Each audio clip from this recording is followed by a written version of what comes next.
Ce lundi 23 mars, c'est la journée mondiale de la météorologie. Objectif de cette journée au plan national, faire connaître les activités des services météorologiques et hydrologiques aux populations ivoiriennes. Le message du gouvernement dans cette édition. Le président de la République, Alassane Ouattara, est officiellement candidat à la présidentielle d'octobre prochain. Il a été plébiscité hier dimanche par le RDR, son parti politique, réuni en congrès extraordinaire au Palais des Sports de Treichville, ici à Abidjan. Au Yémen, les Houthis avancent vers Aden où est retranché le président Wadi face à la détérioration de la situation. Le Conseil de sécurité des Nations Unies s'est réuni en urgence et a adopté une déclaration de soutien au président Hadi. Mesdames et messieurs, bienvenue et merci de suivre les informations sur RTI 1. Ce lundi 23 mars, c'est la journée mondiale de la météorologie. Objectif de cette journée au plan national, faire connaître les activités des services météorologiques et hydrologiques aux populations ivoiriennes. Le message du gouvernement est lu par le ministre des Transports, Gaoussou Touré. Graskando. Pour mieux comprendre le changement climatique, en vue de prendre des initiatives rigoureuses pour la réduction du nombre de victimes et la limitation des dégâts causés par le temps, le thème choisi cette année à l'occasion de la journée météorologique mondiale est « Climat, comprendre pour agir ». Selon la Banque mondiale et l'Organisation météorologique mondiale, 20 à 30% du produit intérieur brut est impacté par la météorologie. Si une base annuelle moyenne de 1991 à 2011, les pertes économiques totales occasionnées par les désastres naturels d'origine météorologique s'élèvent à 2% du PIB. Au cours du sommet mondial sur le climat tenu le 23 septembre dernier à New York aux États-Unis, le gouvernement ivoirien a pris des engagements. Le président de la République, son Excellence Alassane Ouattara, a pris des engagements que je cite. Notre priorité dans la perspective d'émergence à l'horizon 2020 est d'intégrer dans nos politiques les objectifs de développement durable et des accords efficients pour la lutte contre le changement climatique en associant aux stratégies d'investissement, soucieux de l'environnement, les multinationales et les grands groupes. L'État de Côte d'Ivoire s'engage à traduire cette vision en actes concrets en investissant dans les infrastructures climatiques et en plaçant la météorologie au rang des priorités nationales afin d'assurer un développement durable par la maîtrise de l'information météorologique et climatique. Deuxième grand titre de cette édition, le président de la République Alassane Ouattara est officiellement candidat à la présidentielle d'octobre prochain. Il a été désigné, plébiscité hier dimanche par le RDR, son parti politique réuni en congrès extraordinaire ici à Abidjan. C'était au Palais des Sports de Treichville. Pour ce parti politique, le RDR, on ne change pas un leader qui gagne. Et c'est le cas du président de la République Alassane Ouattara, Sylvie Touré. Parce qu'on ne change pas un leader qui gagne, le Rassemblement des Républicains a décidé de renouveler sa confiance en Alassane Ouattara pour la présidentielle de 2015. Aujourd'hui, nous voici rassemblés autour de notre leader pour lui accorder dans la joie, dans l'allégresse, un second mandat, le mandat de l'espérance et le mandat de l'émergence.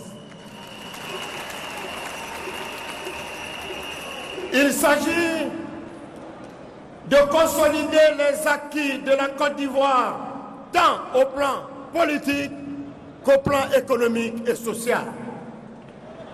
Il s'agit d'amplifier les acquis de la Côte d'Ivoire nouvelle sous l'impulsion du président Alassane Ouattara. Tour à tour, les structures constituées ont été interrogées sur la question. On ne change pas un président qui gagne, les femmes disent Alassane hier, Alassane aujourd'hui, Alassane demain, Alassane toujours. Jeunes républicains, voici votre président. Femmes républicaines, jeunes républicains, mais également représentants des structures de base, décident de présenter Alassane Ouattara à la prochaine présidentielle au vu des résultats enregistrés avec son gouvernement de 2011 à ce jour. Mission accomplie, le plébiscite est donc effectif à la grande satisfaction des 10 000 congressistes présents dans la salle. Merci. Merci pour cette mobilisation historique, exceptionnelle, qui démontre qu'Ado peut compter sur nous autant que nous comptons sur lui. En avant.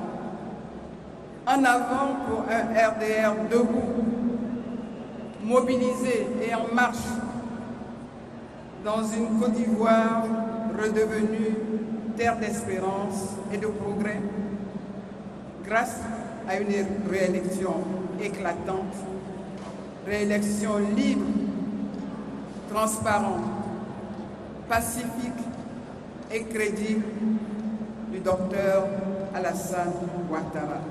Le RDR a rejoint ainsi le PDCI, l'UDPCI et le MFA qui ont précédemment désigné Alassane Ouattara comme leur candidat en réponse à l'appel du 17 septembre 2014 du président Henri Konan Bédié à Daoukro. Le RHDP parlera donc d'une seule voix à la prochaine présidentielle pour se donner plus de chances de réaliser un score sans appel en octobre prochain et permettre à Alassane Ouattara de conduire la Côte d'Ivoire dans le concert des nations émergentes. Et comme vous l'avez vu sur ces images pour ce 3e congrès extraordinaire du RDL, la mobilisation était au rendez-vous. Les militants sont venus de plusieurs régions de la Côte d'Ivoire et même de l'extérieur du pays. Hamza Diaby. Congrès extraordinaire, mobilisation extraordinaire. Le parc des sports de Treichville s'avère aujourd'hui trop exigu. Les militants du RDR l'ont investi depuis très tôt ce matin. C'est le 3e congrès extraordinaire du parti. Ils sont plus de 30 000, mais seulement 8 000 ont pu accéder à la salle. Personne n'a voulu se faire compter l'événement.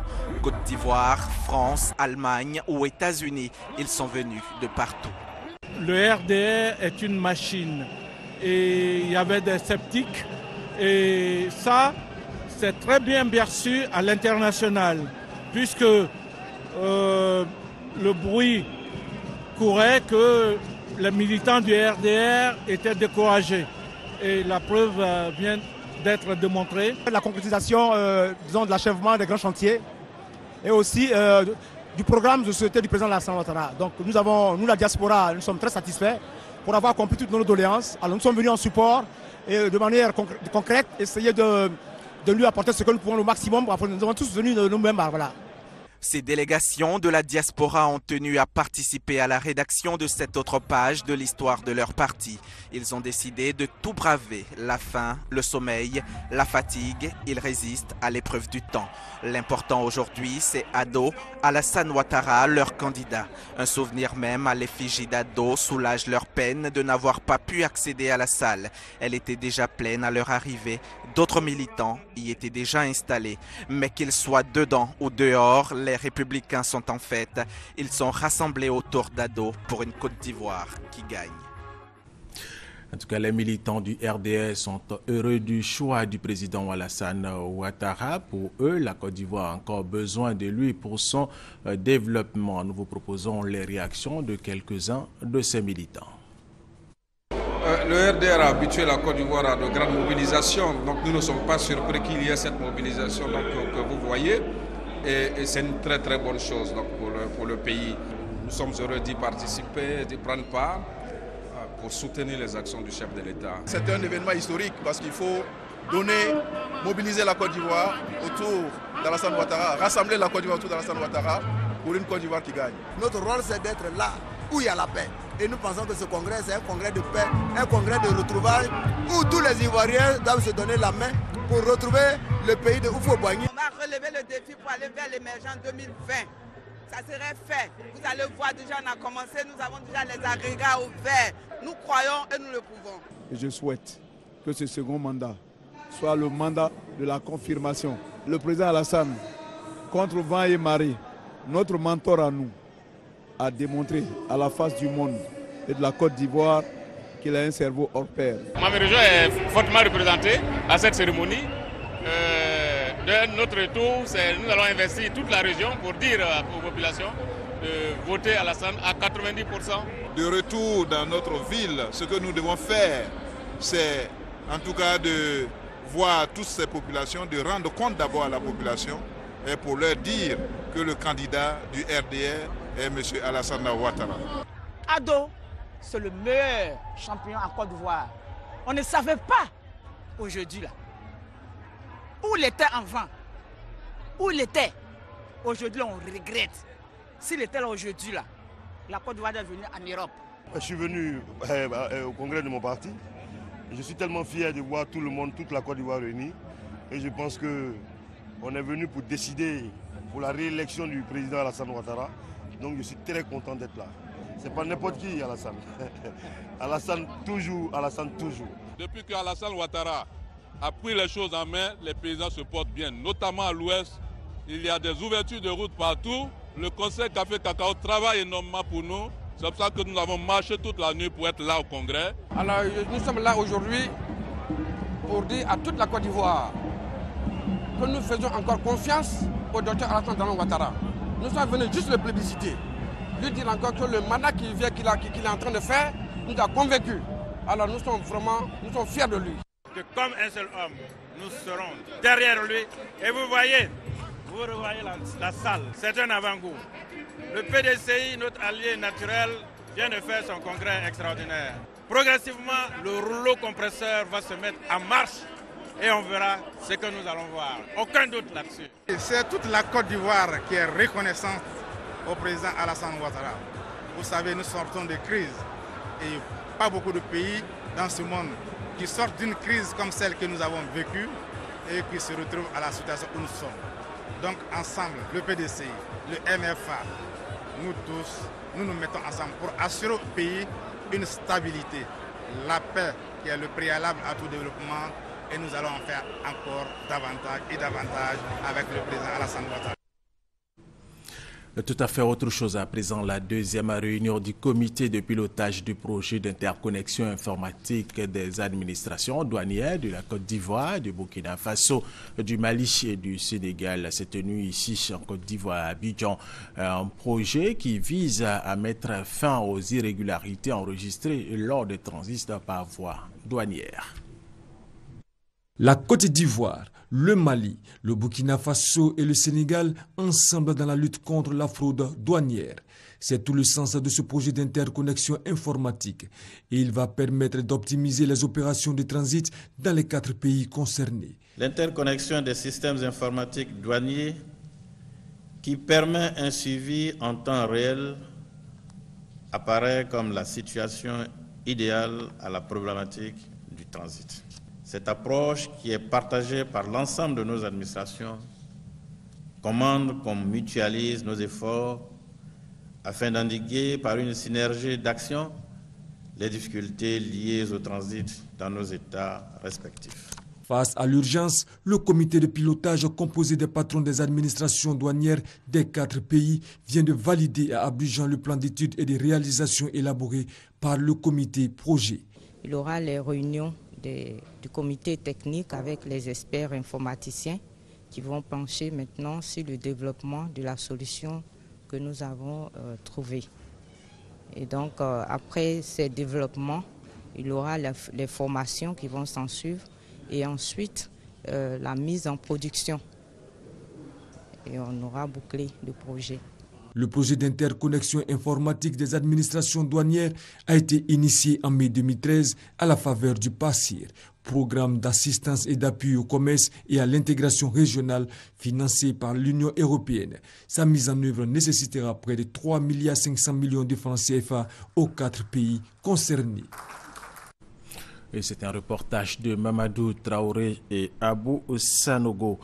Les premières assises du numérique auront lieu en Côte d'Ivoire les 28 et 29 mai prochains. Le lancement, lui, a eu lieu le 18 mars dernier, ici même à Abidjan, au cours d'un point presse. Elles vont enregistrer la participation de plusieurs experts africains et internationaux. Ils vont débattre des problématiques liées à l'utilisation des technologies et services électroniques. Lansina Ouattara. L'usage de plus en plus accru des technologies dans presque tous les domaines de la vie quotidienne et les questions de sécurité qui y sont liées obligent à prendre des mesures idoines pour un cyberespace plus sûr. Des lois et directives existent au niveau national, sous-régional et international.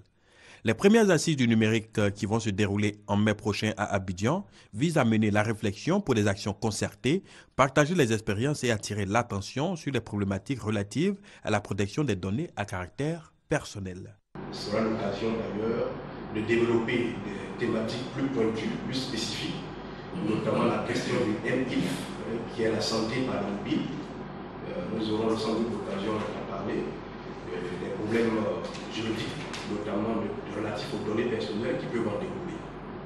La question de la cyberéducation que nous avons commencé à implémenter en Côte d'Ivoire et les données personnelles, quelles sont les implications juridiques de cette cyberéducation, tout comme également la cybersanté et données personnelles. Ce seront ces points qui seront notamment spécifiques, très pointus, qui seront examinés. En collaboration avec la chaire Économie numérique de Paris-Dauphine, les assises qui se tiendront en Côte d'Ivoire réuniront des personnalités et experts du secteur des TIC.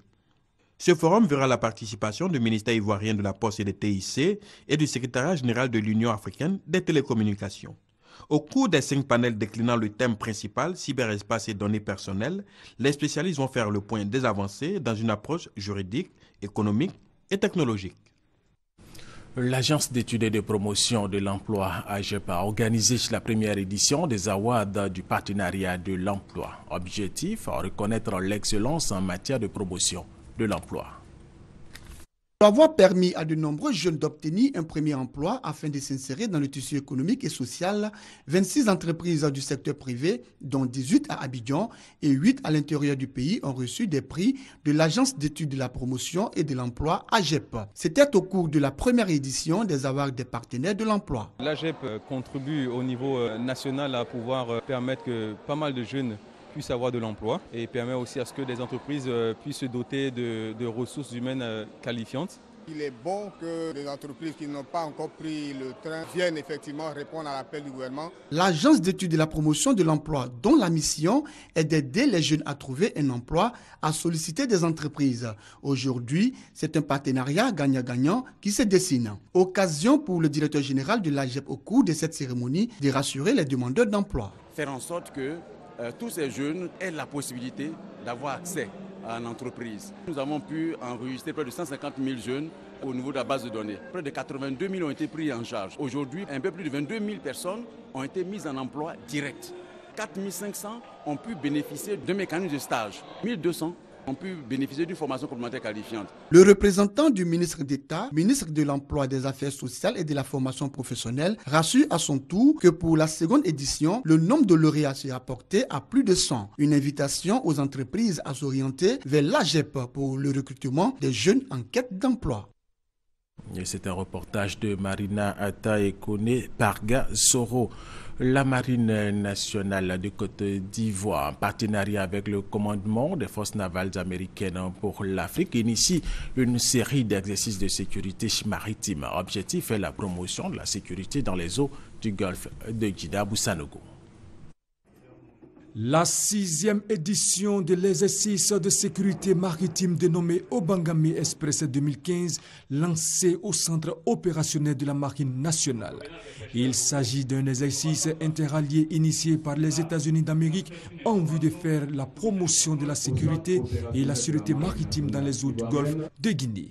Il permettra donc à la marine ivoirienne de tester son dispositif sécuritaire afin de s'assurer de sa capacité à faire face aux menaces de piraterie et autres formes d'attaque dans les eaux au large des côtes ivoiriennes.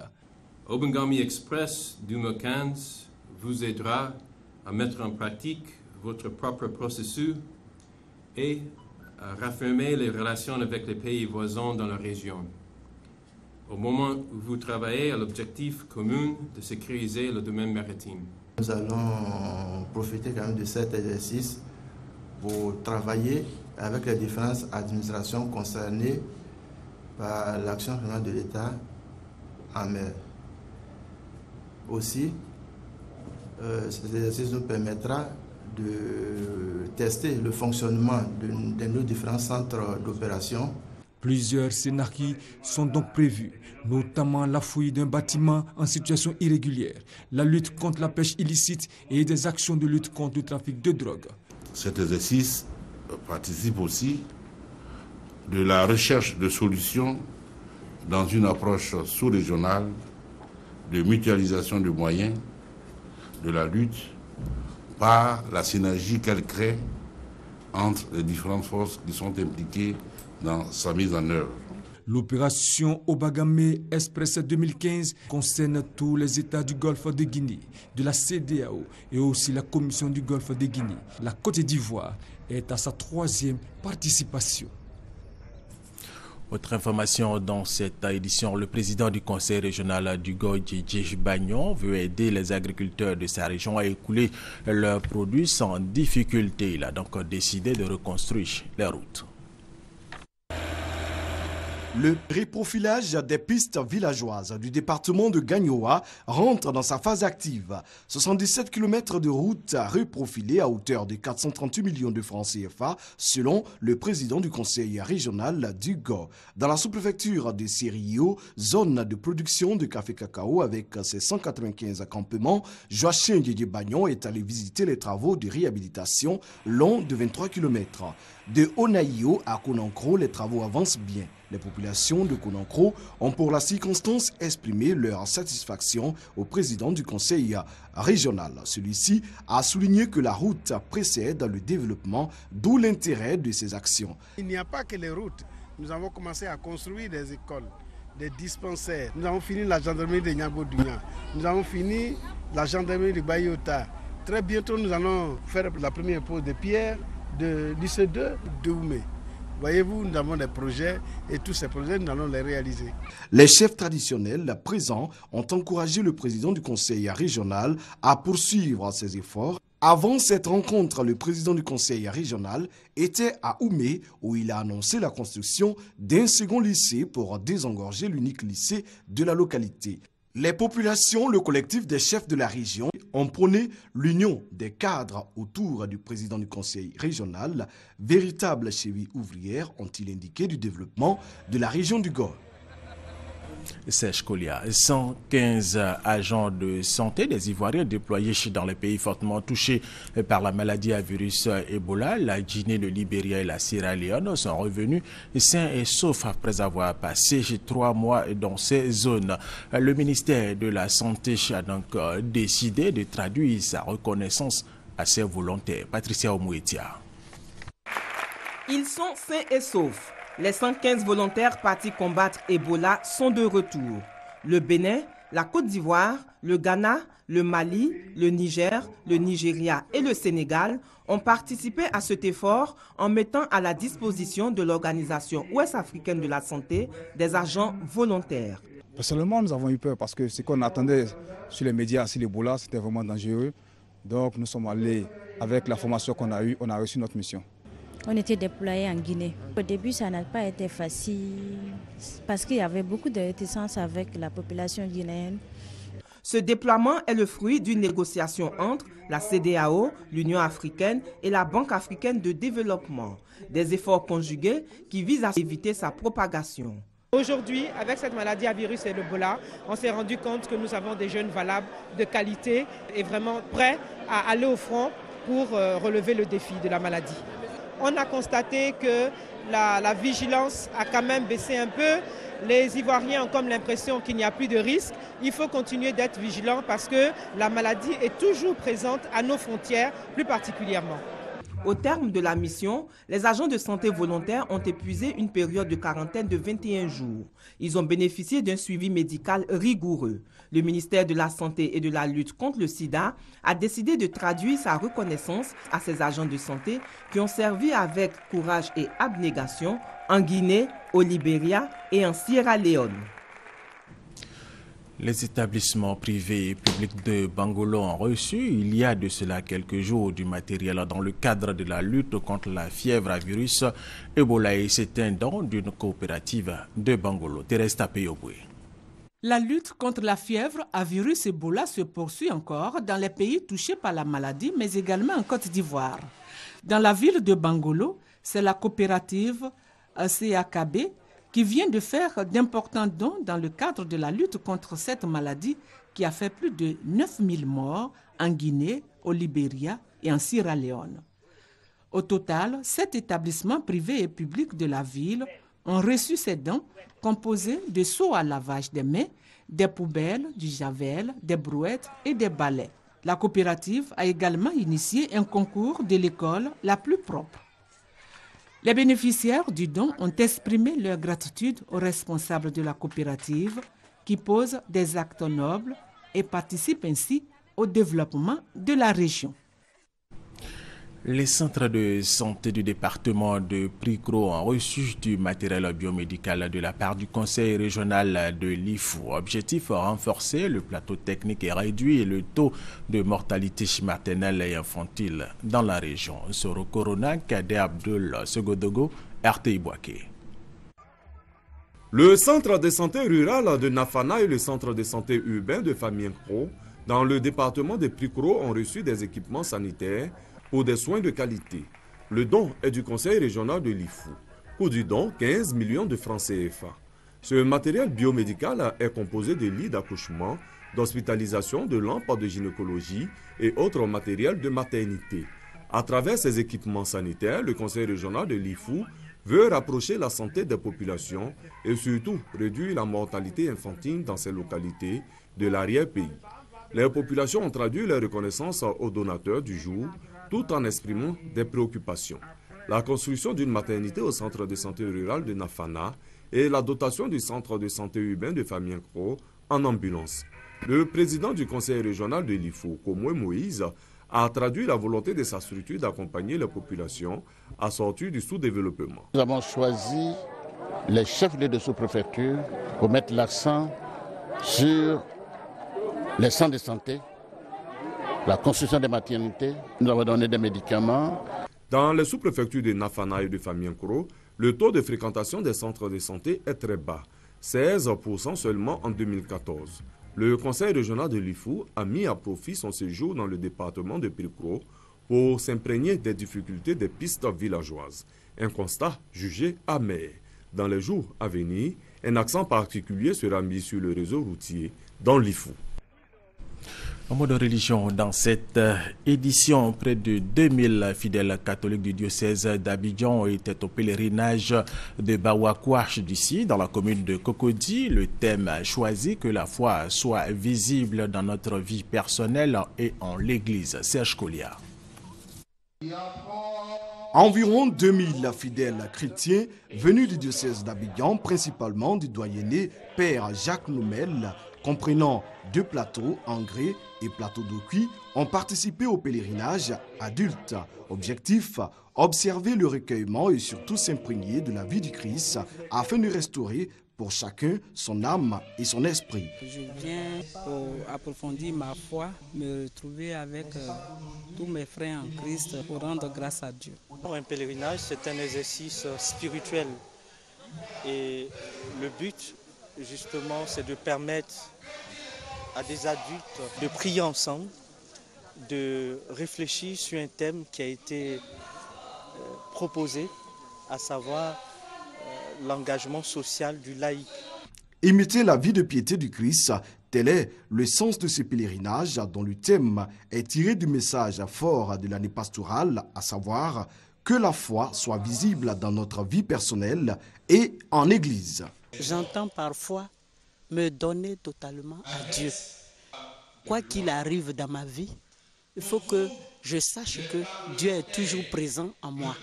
La célébration de la Pâque est prévue dans quelques semaines et les fidèles chrétiens catholiques se préparent activement à vivre pleinement cette importante fête célébrée après 40 jours de privation, de prière et de pénitence. Au Sénégal, la Cour de répression de l'enrichissement illicite doit rendre ce lundi son verdict contre Karim Wade et ses co-accusés. 7 ans de prison ferme, une amende de 250 milliards de francs CFA et une peine d'inéligibilité ont été requis contre lui. Rappelons que le Parti démocratique sénégalais a investi Karim Wade candidat pour la prochaine élection présidentielle au Sénégal. Au Yémen, pour terminer, les Houthis avancent vers Aden, où est retranché le président Hadi. Ils ont pris le contrôle d'une partie de Taïs, la 3e plus grande ville du pays. Face à la détérioration de la situation, le Conseil de sécurité des Nations Unies s'est réuni en urgence et a adopté une déclaration de soutien au président Hadi pour éviter une guerre civile dans ce pays. Et c'est la fin de cette édition. Merci de l'avoir suivi et restez avec nous sur RTI 1.